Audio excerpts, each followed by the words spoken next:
ये कहानी दो लड़कियों की है जिन्हें कुछ बदमाश लड़के किडनैप कर लेते हैं और उन्हें कैद में रखकर बार बार उनके साथ गलत हरकतें करते हैं। लेकिन ये दोनों हार नहीं मानती और एक एक करके उन सब से अपना बदला लेने का फैसला करती हैं। कहानी की शुरुआत में हम दो खूबसूरत लड़कियों कैटी और नैन्सी को देखते हैं। दोनों एग्रीकल्चर की स्टूडेंट्स हैं और आगे की पढ़ाई के लिए न्यूयॉर्क के एक फार्म में जाने वाली हैं। इसी वजह से वे काफी एक्साइटेड हैं और आपस में बात कर रही हैं कि इस बहाने वो यूरोप ट्रिप भी कर लेंगी और खूब शॉपिंग करेंगी। अगली सुबह उन्हें लेने उनके अंकल जेसन आते हैं जो एक FBI एजेंट है। जेसन के घर पहुंचने पर उनकी मुलाकात उसकी गर्लफ्रेंड से होती है जो उन्हें देखकर काफी खुश होती है। इस नए शहर में आने के बाद कैटी और नैन्सी अपना नाम चेंज करने का सोचती हैं। कैटी खुद को हैदर और नैन्सी खुद को रिप्ली बुलाने लगती है। अगले दिन जेसन उन्हें बस स्टॉप पर छोड़ने आता है क्योंकि दोनों को एग्रीकल्चर फार्म के लिए निकलना होता है। जेसन उनके साथ बस का वेट करता है लेकिन कैटी कहती है कि बस आने ही वाली है इसलिए वो अपने काम पर चला जाए। वे कहती हैं कि पहुंचते ही मैसेज कर देंगी। इस पर जेसन उन्हें कोड वर्ड इस्तेमाल करने को कहता है ताकि उसे कंफर्म हो सके कि वे सेफली पहुंच गई हैं। कैटी कहती है कि वो एप्पल वर्ड यूज करेगी लेकिन जेसन समझाता है कि हर बार अलग अलग अल्फाबेट यूज करना ताकि कोई भी उस कोड को क्रैक न कर सके। उसी दौरान सड़क से गुजर रहे दो लड़के जेड और लूकस कैटी और नैन्सी को नोटिस करते हैं। थोड़ी देर बाद जेसन वहां से चला जाता है। उसके जाने के बाद दोनों लड़कियां पास के एक रेस्टोरेंट में कॉफी पीने चली जाती हैं जहां वही दोनों लड़के भी पहुंच जाते हैं। जेड और लूकस उनसे बात करना शुरू करते हैं। कैटी और नैन्सी अपने नए नाम हैदर और रिप्ली बताती हैं और बताती हैं कि वे न्यूयॉर्क के एग्रीकल्चर फार्म में स्टडी के लिए जा रही हैं। जेड कहता है कि वे भी वहीं जा रहे हैं और अगर चाहे तो उनके साथ चल सकती हैं। शुरुआत में कैटी मना कर देती है लेकिन जाते जाते नैन्सी उसे कन्विंस कर लेती है और दोनों उनके साथ जाने के लिए तैयार हो जाती हैं। लेकिन जल्द ही पता चलता है कि जेड और लूकस उन्हें फार्म की जगह अपने हाउस ले जा रहे हैं जो जंगल के पास लोकेटेड है। ये देखकर दोनों लड़कियां घबरा जाती हैं और उनसे फार्म की तरफ जाने को कहती हैं। तभी घर से जेड और लूकस की मॉम बाहर आती है और बड़े ही फ्रेंडली तरीके से उन्हें अंदर बुलाकर टी ऑफर करती है। वो उन्हें ट्रस्ट दिलाती है कि लड़के बाद में उन्हें सही जगह छोड़ देंगे। जब वे टी पी रही होती हैं तभी कैटी के पास जेसन का मैसेज आता है। कैटी कोड वर्ड एप्पल लिखकर रिप्लाई कर देती है जिससे जेसन समझ लेता है कि वे सेफली पहुंच गई हैं। थोड़ी देर बाद लूकस की मॉम उन्हें कुछ खाने के लिए देती है लेकिन उसमें ड्रग्स मिले होते हैं। खाते ही कैटी और नैन्सी को डाउट हो जाता है कि कुछ रॉन्ग हो रहा है। वे वहां से एस्केप करने की कोशिश करती हैं लेकिन थोड़ी ही दूर जाकर अनकॉन्शियस हो जाती हैं। इसके बाद जेड और लूकस उन्हें उठाकर वापस हाउस में ले आते हैं। अगले दिन जब वे होश में आते हैं तो वे खुद को जंगल के बीच पाती हैं जहां उनके हाथ आयरन चेन से बंधे होते हैं। ये देखकर वे बहुत डर जाती हैं और हेल्प के लिए चिल्लाने लगती हैं। तभी वहां जेड आता है और उन्हें बताता है कि वे जंगल के ऐसे एरिया में हैं जहां दूर दूर तक कोई भी इंसान नहीं है, इसलिए तुम्हारे चिल्लाने का कोई फायदा नहीं है। कुछ देर बाद वहां बोरिस नाम का एक आदमी आता है जो केटी को उसका फोन दिखाता है और कहता है कि तुम्हारे फोन पर जेसन नाम के आदमी का मैसेज आया है। वो बताता है कि पिछली बार तुमने रिप्लाई में एप्पल लिखा था। वो दोनों से इस कोड वर्ड का मतलब पूछता है जिस पर केटी समझाती है कि एप्पल एक कोड वर्ड है जिसका मतलब है कि हम सेफ हैं। इसके बाद बोरिस खुद जेसन को रिप्लाई करता है सब कुछ ठीक है और साथ में फिर से एप्पल लिख देता है ताकि उसे कोई शक ना हो। इसके बाद वे लोग केटी और नैन्सी को उनके सामने ही जबरदस्ती नहाने के लिए फोर्स करते हैं। तभी वहां शरीफ नाम का एक पुलिस ऑफिसर आता है। उसे देखकर केटी और नैन्सी हेल्प के लिए चिल्लाने लगती हैं लेकिन थोड़ी देर में उन्हें समझ आ जाता है कि वो ऑफिसर भी जेड और लूकस के साथ मिला हुआ है। ये देखकर दोनों और ज्यादा डर जाती हैं। अब केटी और नैन्सी उन्हें समझाने की कोशिश करती हैं प्लीज हमें यहाँ से जाने दो, हम किसी को कुछ नहीं बताएंगे, तुम चाहो तो हम तुम्हें पैसे भी दे देंगे। लेकिन वे लोग उनकी एक भी बात नहीं सुनते। इसके बाद हम देखते हैं कि वो पुलिस ऑफिसर वियाग्रा की टैबलेट खाता है और केटी को चूज करता है। कुछ देर बाद वो ऑफिसर केटी के कंटेनर के बाहर आता है जिससे साफ हो जाता है कि उसने उसके साथ जबरदस्ती की है। वहीं दूसरी तरफ जेसन को केटी और नैन्सी की बहुत चिंता होने लगती है क्योंकि केटी ने फिर से एप्पल वर्ड यूज किया था जो सस्पिशियस था। उधर वे लोग नैन्सी के कंटेनर में एक पागल और नशेड़ी आदमी को भेजते हैं जो अंदर जाकर उसके पेट पर जलती हुई सिगरेट लगा देता है। नैन्सी दर्द से जोर जोर से चीखने लगती है लेकिन वो आदमी उसके साथ भी जबरदस्ती करता है। यहाँ तक कि ये लोग हैवानियत की सारी हदें पार कर चुके होते हैं। असल में ये लोग केटी और नैन्सी से जबरदस्ती इलीगल काम करवा रहे होते हैं। उधर जेसन सच्चाई जानने के लिए न्यूयॉर्क एग्रीकल्चर फार्म में कॉल करता है लेकिन वहां से उसे पता चलता है कि कैटी और नैन्सी कभी वहां पहुंची ही नहीं। ये सुनकर जेसन समझ जाता है कि दोनों किसी बड़ी मुसीबत में हैं, इसलिए वो तुरंत उन्हें ढूंढने के लिए निकल पड़ता है। इधर कैटी और नैन्सी की हालत और भी खराब होती जा रही थी।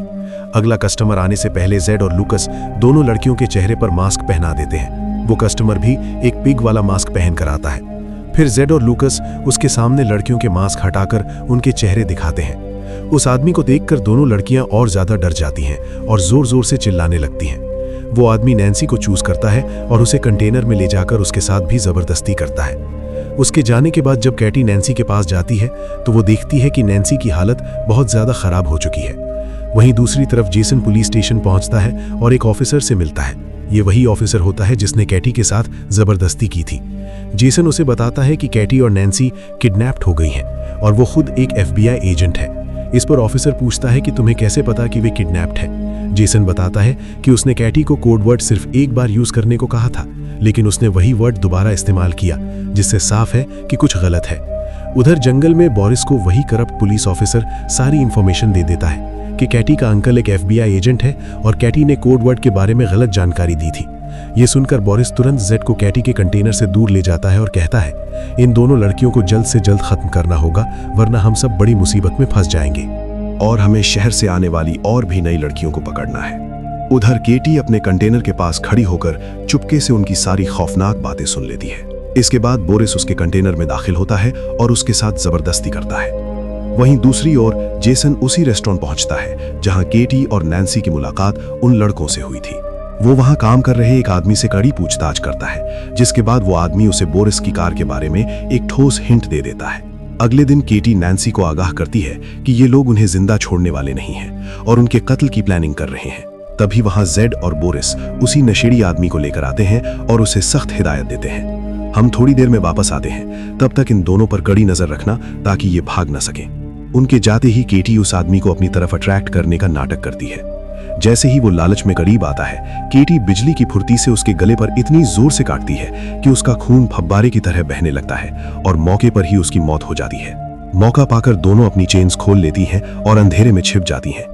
जब वो करप्ट पुलिस ऑफिसर वहां पहुंचता है तो दोनों बड़ी चालाकी से उसकी कार लेकर वहां से एस्केप कर जाती हैं। इसके बाद वे एक मॉल पहुंचती हैं और अपनी जंग के लिए कुछ अजीब लेकिन लीथल वेपन्स खरीदती हैं, जैसे हैमर, एक्स, टेनिस बॉल्स, ढेर सारी कीले, नेल्स और कई शार्प टूल्स। वे मॉल की कैशियर से बोरिस के घर का एड्रेस उगलवा लेती हैं। वहीं जेसन भी हार नहीं मानता।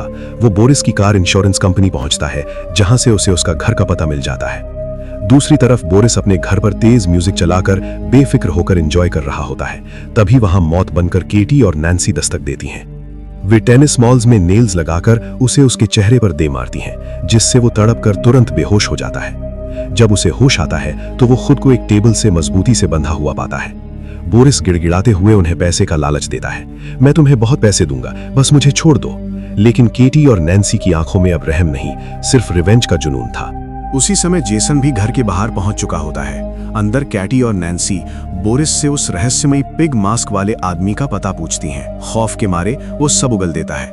इसके बाद वे उसे ऐसी रूह कपा देने वाली सजा देती हैं कि उसकी चीखें दीवारों को चीरने लगती हैं। चीखें सुनकर जेसन अंदर घुसता है तो देखता है कि बोरिस का अंत हो चुका है। तभी उसे बाहर से कार के स्टार्ट होने की आवाज आती है, लेकिन जब तक वो बाहर भागता है, कैटी और नैन्सी वहां से निकल चुकी होती हैं। जेसन तुरंत पुलिस स्टेशन जाकर उसी ऑफिसर से दोबारा पूछताछ करने की कोशिश करता है। इसी बीच वो कैटी को कॉल करता है, पर उसे झटका तब लगता है जब उसे पता चलता है कि कैटी का फोन उसी ऑफिसर की जेब में बज रहा है। इससे पहले कि जेसन अपना बचाव करता, वो करप्ट ऑफिसर उसके पीछे गन पॉइंट पर खड़ा हो जाता है। वहीं दूसरी ओर कैटी और नैन्सी एक चर्च पहुंचती हैं। वहां उन्हें एक कड़वा सच पता चलता है कि वो पिग मास्क वाला दरिंदा कोई और नहीं बल्कि वहीं का फादर यानी प्रीस्ट है। वो उन्हें देखते ही पहचान जाता है, लेकिन इससे पहले वो कुछ कर पाता, कैटी पीछे से डंडे से वार करके उसे बेहोश कर देती है। इसके बाद दोनों उसे कार के पीछे बांधकर बेरहमी से घसीटते हुए टाउन की ओर ले जाती हैं। वहां वे एक दुकान से पेट्रोल और मैच बॉक्स खरीदती हैं और उस हैवान पर पेट्रोल डालकर उसे जिंदा जला देती हैं। इधर पुलिस स्टेशन में वो करप्ट ऑफिसर जेसन को कुर्सी से बांध देता है और थोड़ी देर बाद दो नई मासूम लड़कियों को किडनैप करके वहां लाता है। जैसे ही वो दरिंदा उन लड़कियों को अपना शिकार बनाने की कोशिश करता है, तभी कैटी और नैन्सी वहां पहुंच जाती हैं और उसके सिर पर जोरदार हमला कर उसे ढेर कर देती हैं। जब उसे होश आता है तो वो खुद को कुर्सी से बंधा हुआ पाता है और जान की भीख मांगने लगता है। कैटी बड़ी ठंडी नजर से उसे देखती है और गन में सिर्फ एक बुलेट डालकर रशियन रूलेट का खौफनाक खेल शुरू करती है। वो बार बार ट्रिगर दबाती है, लेकिन खाली चेंबर की वजह से वो बच जाता है। ऑफिसर को लगता है कि उसकी जान बच जाएगी और वो हल्का सा मुस्कुराने लगता है, लेकिन अगले ही पल कैटी आखिरी बार ट्रिगर दबाती है और गोली सीधे उसके सिर के पार हो जाती है। अंत में कैटी और नैन्सी वहां मौजूद उन दोनों लड़कियों को आजाद करती हैं और उनसे कहती हैं कि जेसन की रस्सियां भी खोल दें ताकि वे सब वहां से सुरक्षित निकल सकें, और खुद वहां से निकल जाती हैं। उनके जाते ही वो दोनों लड़कियां जेसन की रस्सियां खोल देती हैं और उसे बताती हैं कि हमें उन दो लड़कियों ने ऐसा करने को कहा था। अब जेसन को पूरी बात समझ में आ जाती है कि वो दोनों कोई और नहीं बल्कि केटी और नैन्सी ही थीं। वहीं दूसरी तरफ हम जेड और लूकस की मॉम को देखते हैं जो ड्रिंक कर रही होती है। तभी अचानक उसे अजीब सा नशा महसूस होने लगता है और वो वहीं गिरकर अनकॉन्शियस हो जाती है। कुछ देर बाद जब उसे होश आता है तो वो खुद को बेसमेंट में एक चेयर से बंधा हुआ पाती है। उसके सामने ही केटी और नैन्सी ने जेड को भी बांध रखा होता है। इसके बाद केटी और नैन्सी जेड को उसकी ही मॉम के सामने ब्रूटली मारना शुरू कर देती हैं। वे उसे डंडों से इतना पीटती हैं कि आखिरकार उसकी मौत हो जाती है। ये सब देखकर उसकी मॉम जोर जोर से रोने लगती है। फिर वे उसकी मॉम को लूकस के पास ले जाती हैं। वहां नैन्सी लूकस के हाथ में एक स्टिक देती है और कहती है कि अपनी ही मॉम को मारो। साथ ही उसे थ्रेटन करती हैं कि अगर तुमने ऐसा नहीं किया तो हम तुम्हें गोली मार देंगे। लेकिन लूकस ऐसा नहीं कर पाता। ये देखकर नैन्सी उसे गन से शूट कर देती है। इसके बाद वे उसी गन को साफ करके लूकस के हाथ में पकड़ा देती हैं ताकि पुलिस को लगे कि माँ बेटे के बीच फाइट हुई और दोनों एक दूसरे को मार बैठे। फिर लूकस की मॉम डर के मारे कहती है, अगर तुम मुझे छोड़ दोगी तो मैं तुम्हें बहुत सारे पैसे दे सकती हूँ, मेरे पास बहुत पैसा है। उसकी बात सुनकर केटी और नैन्सी हंसने लगती हैं क्योंकि अब उन्हें पैसों से कोई मतलब नहीं था, उन्हें सिर्फ रिवेंज चाहिए था। इसके बाद केटी एक कटिंग मशीन उठाती है और बेरहमी से उसका अंत कर देती है। आगे हम देखते हैं कि कुछ दिनों बाद अंकल जेसन केटी और नैन्सी के घर पहुंचता है और उन्हें अपने साथ लेकर फिर से न्यूयॉर्क जा रहा होता है। और इसी सीन के साथ ये कहानी यहीं खत्म हो जाती है। वीडियो पसंद आई हो तो लाइक जरूर करें और चैनल को सब्सक्राइब करना मत भूलिए। हम फिर मिलेंगे एक नई स्टोरी के साथ। धन्यवाद।